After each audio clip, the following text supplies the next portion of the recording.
That's me. By this point, you might be wondering how I got myself into this predicament, or how I'm going to manage to get myself out of it. And we're going to go over all of that later in the video, where we look at the data trace from the Holley EFI, as well as many different camera angles that are on board. I had been doing a regular series of videos about our 6 week experience, so the start and the middle part of this video is kind of more about doing that and continuing what we had done earlier in the week. If you're new here to the channel, just because you wanted to check out this crazy thing that happened at the racetrack, please consider giving us a subscribe and definitely a like on the video, because that helps the algorithm, to get this video recommended more, to help spread some love for KSR on YouTube. We've been kind of hovering under 300,000 subscribers for a little while now, and hey, maybe this is the video that finally puts us over that hump and gets us back growing again. But for now, let's get back to the beginning of our Friday 6 week adventure, and then we'll see how things progressed until everything went crazy.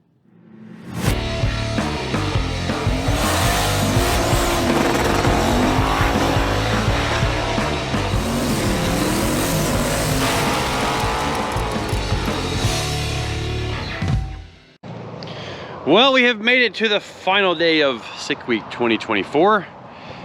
Can we get one more good pass to hopefully lock down second place in the Super Street class?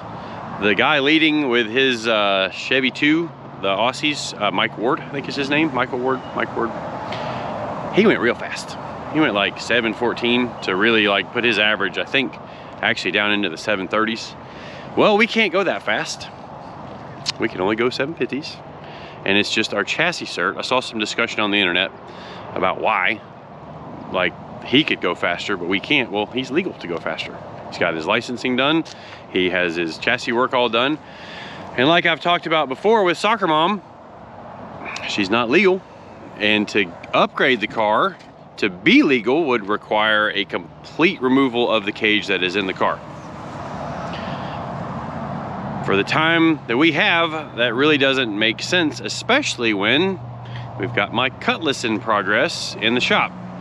We can keep old SoccerMom a 750 car, and then the Cutlass will be legal to go faster.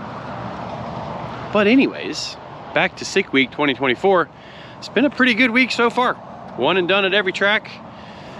753 with a 9, 753 with a 5, 753 with a 1, and then a 752 with a 6 for yesterday at South Georgia Motorsports Park.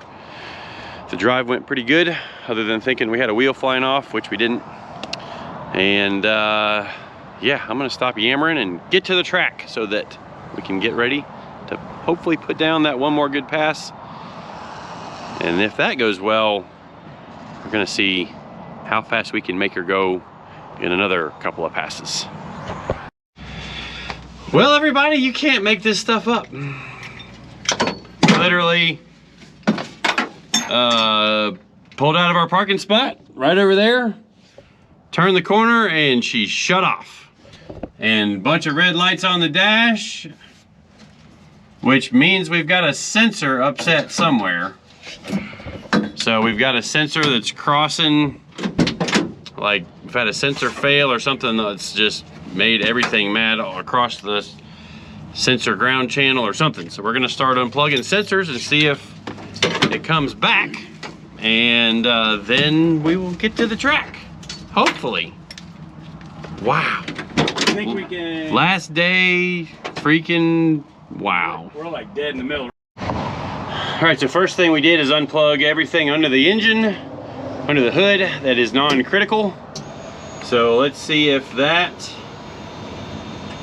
gets rid of our error, gets rid of all the reds. It did not.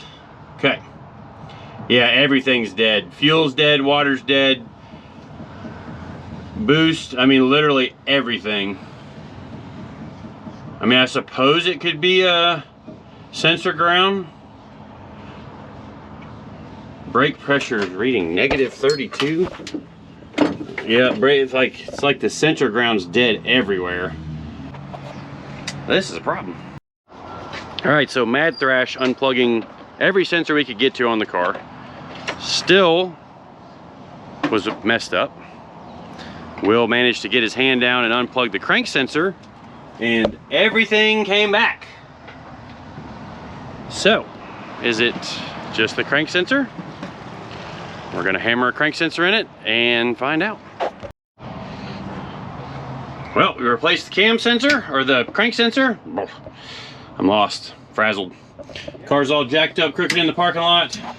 Plugged every sensor we could back in. We're in park. Do we have our sensors? Oh, we still got them. The altitude's unplugged. I did that. Hey, did we plug We got no starter.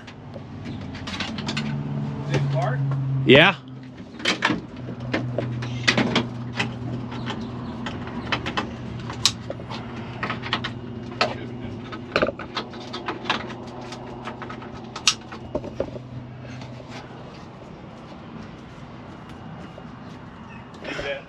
Oh, that's why you unplugged the shifter.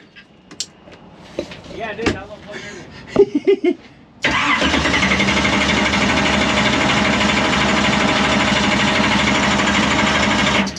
Must be the wrong crank sensor. Let me see what I got.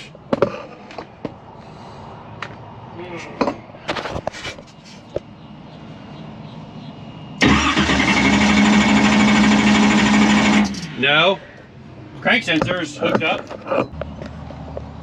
Well, fix one problem, gotta figure out the other one. Hold on a second. Wait a second. Wait a second. You unplugged something? Yeah, I unplugged this fuse panel here. Oh, that's got our coil power on it. Yep. Let's try it. That would make sense why I had no fuel or no spark. Like I said, there was something that got unhooked. Let's see. Might be a little fat now. Woo! Yes! We're not dead. Off to the racetrack.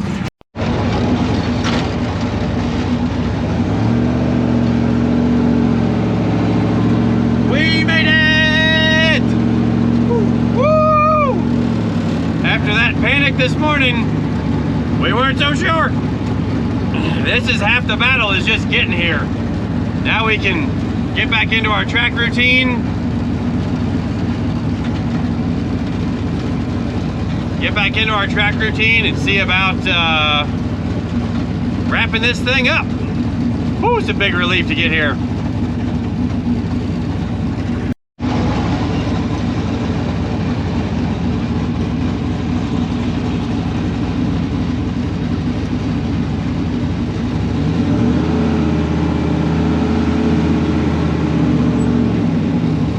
Look at all these people that beat us here this morning. Just completing this event is a big deal. And here we all are.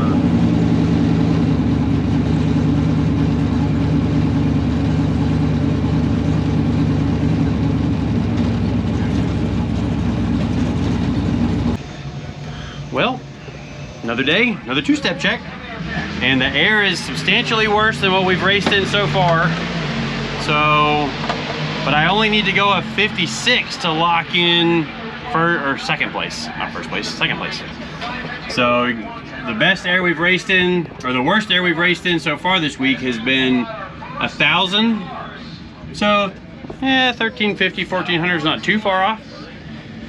So I want to make sure she makes around that 10 and a half pounds of boost. We can establish that. We will take her up to the starting line. First gear, boost on.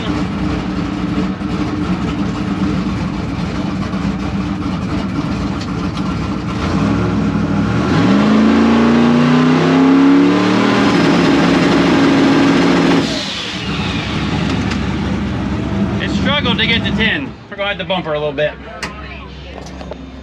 All right, we've made it up to the lanes for hopefully our final pass for the official sick week, turning in our passes. Might be wondering why I'm only going 750 for this pass, and then why I'm able to turn it up. Well, it's just not legal for the class, for our chassis restrictions, to turn it in. but we can still break a little rule and go faster, at least until we get in trouble for doing it. But anyways, we're back. Lane 1 is the quarantine cars. So let's see, 2, 4, 6. So if they run lane 1 first, it'll be Brett and I running out of lane 1, and then the other cars are non-quarantine cars, I think. But they gotta do their radio prep, and then it'll be time to throw down. See if we can go another 50 to, I'd love to see another 50 to 53. That way we've done the same thing, one and done. But if we gotta make multiple runs to get, you know, all we need is a 756 to lock in our second place finishing position. So here's hoping we can do it. All right, everybody, well, here we go. Hopefully the last pass for Stick Week 2024. We're racing Brett LaSala again.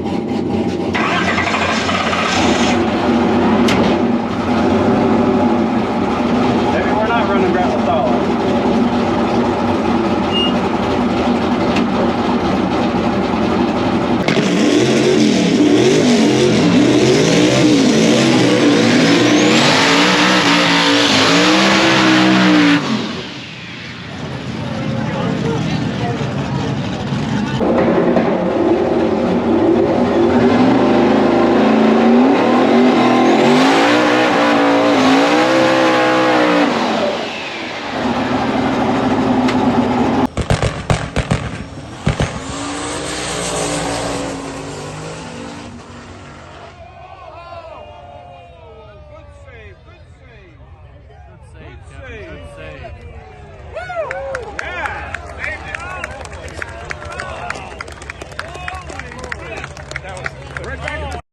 All right, so this is the official video from the Sick Week live stream. I don't have the audio because Project Prime was packing up right at the end of the award ceremony last night, and I didn't get the audio. I do want to watch it back on the live stream and hear Derek Putnam and Adam Dory's reaction to it, but for now, this is what we got.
guessed on number 8 that it's low ETB.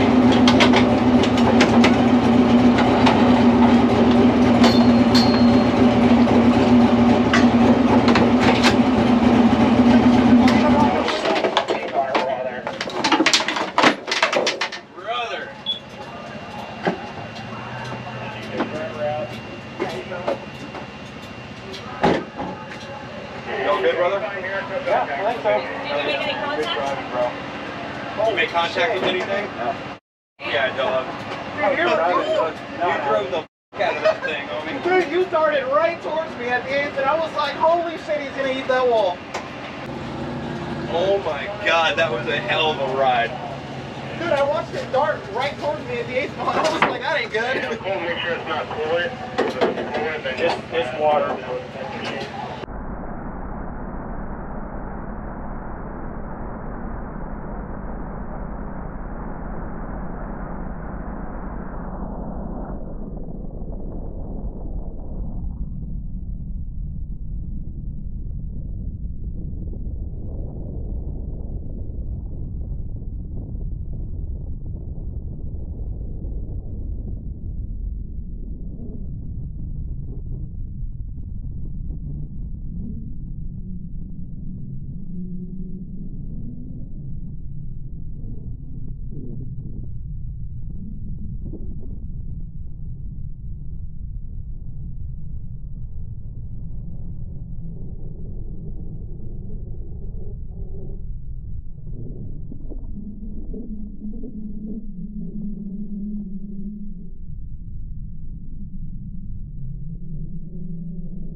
Alright, well apparently we got a head gasket.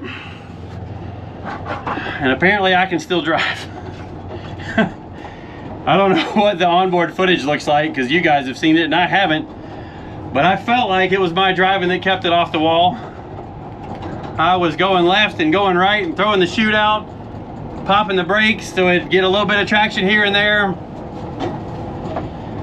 Bummer of a way to finish the week, but I'm not gonna try and crank it up like I did at Indy and hurt a rod, because right now it's just a head gasket out of it. So I don't know, brain's still going a million miles an hour. I'm good, no problems. Little aggravated we couldn't wrap up the week in second. But it is what it is. It's a freaking awesome event, we'll still do it again. Not sure why I got a head gasket. Absolutely no tune change. So didn't change the tune-up at all. And it did that. Oh well, back to the pits. All right, everybody. Well, let's look at some data from the run. So to start off with, red is engine RPM. So you can see we're on the two-step down here. We pop off at 11.4 pounds of boost, 4,200 RPM, goes up, makes a shift, 79.47. And by then you can see we have 39 psi of coolant pressure. Coolant pressure starts to deviate off of its trend. It's been maintaining 12 to 15 pounds of coolant pressure all week, no problem, but that wasn't the case for this run. So what I should have had was some more aggressive safeties to start at, say, 21 psi. And then basically what happens is it rockets up so much coolant pressure, all the way up to 48, and then it blows up the expansion tank that was in the right front fender. And that is why there was so much water that got under the car so quickly. Now, some people online said that my chute fired automatically. Well, as you saw in the video, that was not the case. And down here in this corner, you can see I've got my channel for safety chute, and it never activates. The reason for that is I made an error in the programming that I will show you guys later after we look at the data log here. But one of the things that I am honestly kind of most impressed with myself is the work that I did on the brake pedal. And hold on just a second. So on some of the things we will look at here, we don't really need boost anymore, so let's turn that off. So the yellow line here, and I really hope my mouse is on the screen and you guys can see what I'm doing with the mouse pointer. But the yellow line, let's turn that on and off so you guys can see it. That is forward acceleration. This line here is lateral acceleration, sideways G. So one thing you will notice, we also have brake pressure here. You may see that I didn't just pile the brakes and keep the brakes on full lockup, and we'll show the clip from underneath the car where you can see the tires roll again as the car straightens out. And then when it goes back sideways through this really high spot here, that's where I locked them down again. So the big slide was for this hump, you know, lots of brake pressure, well, medium amount of brake pressure, a lot of side G. And then it flipped back the other way. You can see the G goes from positive 7.75 G to all the way down as much as negative 0.69 G. So obviously we've swapped directions, which side of the car is facing the finish line. And when it went back to the left, I grabbed a whole bunch of brake pressure because I thought that's when it was going in the wall. And then she flipped back the other way, back to negative or back to positive G on the y-axis, and that's how we ended up rolling out of this thing. And you can watch the drive shaft speed lock up as well. So drive shaft speed, let's see, let's turn we'll leave y-axis on and we'll turn off TPS. What else can we turn off? Well, anyway, you can see through here, and I'm looking after the first big application. You see we go from 0 on the drive shaft speed, and the right front wheel speed should be 0 too. I'm not sure why it plateaus. If you see it here, for some reason it just all of a sudden hard stops at 42 miles per hour. Maybe that's because, I don't even know why, but it shouldn't be doing that because it goes to 0 when I lock up all the tires. You can see on the video the front tires were locked up. So I released the brake pressure down to only 16 psi. All the wheels are rolling as the car is kind of pointed forward. And then when she goes back sideways again, drive shaft and right front wheel speed down to basically nothing. Back off the brakes again as she's straight. Accelerate up to 62 miles an hour on the wheel speed. One more time for a lockup. And then we roll out. You see 38 miles an hour, 34. Yeah. So all of that mess started at 138 miles an hour. And we were able to whoa her up and keep her off the wall. But let's go over and look at the programming, and I'll show you where I screwed up and where you guys can hopefully learn from my error and save yourself with a parachute toss automatically if you're presented with the same situation that I was presented with. All right, well, now we are over on the output programming for my safety chute. That's the output, how I name the output in the Holly. And one of the things that I absolutely love about Holly is that I can create a trigger based off of any parameter of all of these different channels. If I see any of these different channels that I want to do something with, I can do that in a Holly. I don't think there's too many other systems that do that. And you see here I have 4 qualifiers for the safety chute. Those of you guys that are on top of things may already see the problem. So I have it labeled as these 4 triggers, and all of them must be active for it to fire the chute. Problem is, how can we have positive G and negative G on the lateral axis at the same time?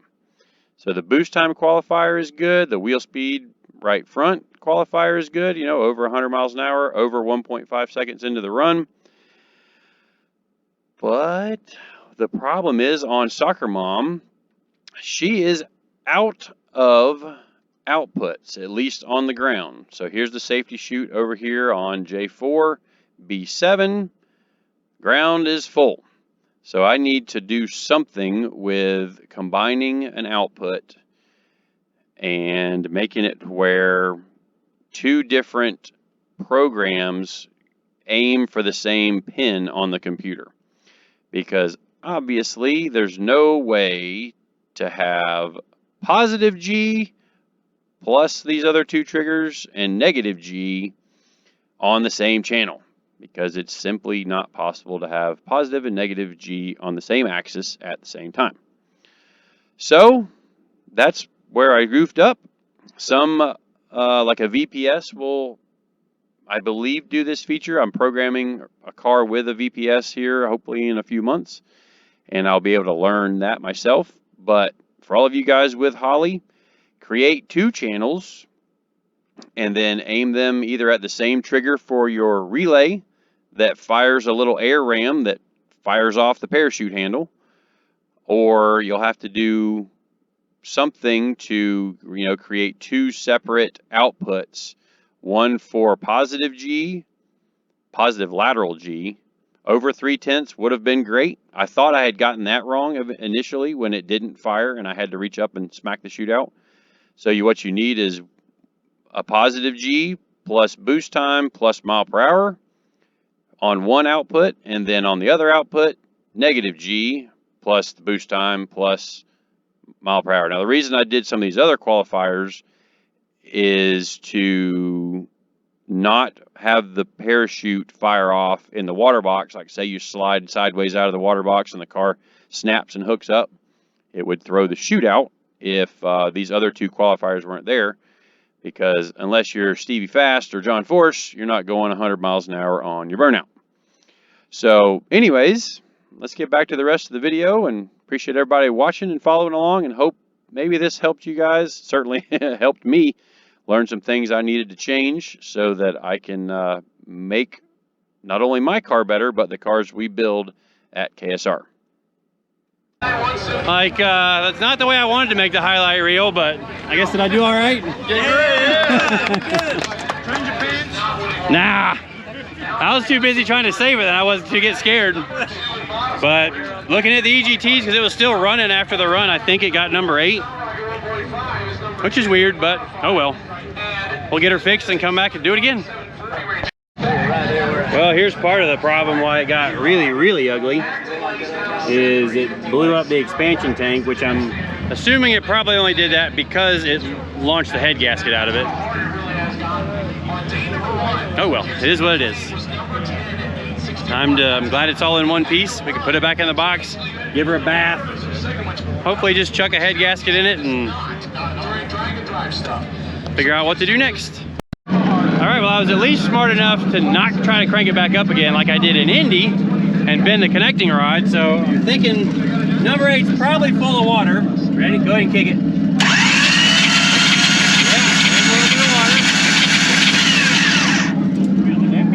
That would have been another bent connecting rod and, you know, then hurt other parts of things. So hopefully just a head gasket. Hopefully. It looked pretty wild from the in-car cameras. I've seen some of the outside footage now, and I'm too busy to get scared in the car. I'm just trying to save the thing. So, oh well. While you're here, please subscribe to the channel, because we do stuff like this. Give us a like, because we're gonna have some stuff to fix. There's the guy I was racing.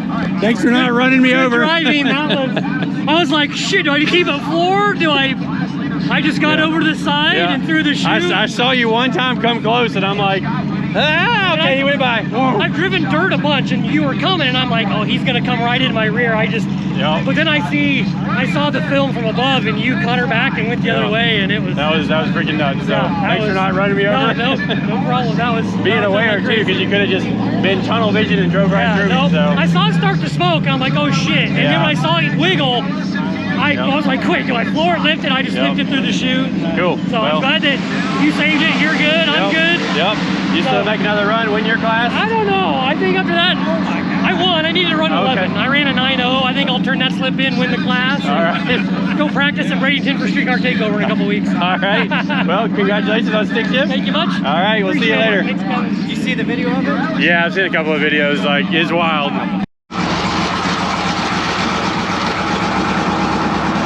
What in the world? She's running again. So we pumped the water out of that hole, made sure it was good and dry, put all the spark plugs back in it. We know number 8's wounded. So only 146 degrees on number 8.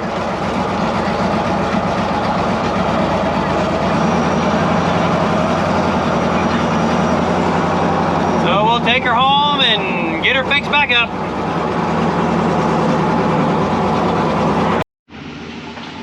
All right, well, for the final sign off on this video, I said I was gonna wait till the end of the week to do this, but Orlando first day, great.